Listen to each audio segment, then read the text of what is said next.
Watu 5,000 waliuawa kwenye maandamano Iran. Afisa wa Iran aliyeomba kufichwa jina lake amesema mamlaka nchini humo zimethibitisha kwamba watu wasiopungua 5,000 waliuawa katika maandamano ya hivi karibuni. Maafisa wa Iran hawajatoa idadi kamili ya vifo kutokana na maandamano hayo, lakini kundi la haki za binadamu la Iran, Human Rights IHR, lenye makao makuu yake nchini Norway, liliripoti kwamba watu 3,428 wamethibitishwa kuuawa na vikosi vya usalama, huku wakionya kwamba idadi halisi inaweza kuwa ya juu zaidi. Makadirio mengine yanaweka idadi ya watu waliofariki kwamba ni zaidi ya 5,000 na pengine hadi 20,000, imesema IHR. Kituo cha upinzani cha Iran International kilicho nje ya nchi kimesema watu wasiopungua 12,000 waliuawa katika maandamano hayo, kikinukuu vyanzo vya juu vya serikali na usalama.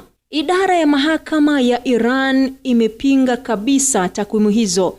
Maafisa wa Iran wamesema maandamano hayo yalikuwa ya amani kabla ya kugeuka kuwa machafuko yaliyojumuisha uharibifu wa mali za umma. Mamlaka za Iran zimelaumu hali hiyo kusababishwa na ushawishi wa kigeni, hasa kutoka kwa maadui wake Marekani na Israel. Siku ya Jumamosi, kiongozi mkuu Ayatollah al-Khamenei alisema kwamba watu 1000 kadhaa waliuawa na kile alichokiita mawakala wa nchi hizo mbili waliosababisha machafuko. Kulingana na shirika la habari la Iran, Khamenei amesema nchi yake inamuona Trump kuwa mhalifu anayehusika na uharibifu, watu kujeruhiwa na hata kulichafua taifa lake. Msemaji wa idara ya mahakama amesema mpaka sasa hakuna adhabu yeyote ya kifo iliyotolewa inayohusiana na maandamano hayo. Shirika la habari limemnukuu afisa huyo akisema mchakato wa kutoa adhabu ya aina hiyo ni mgumu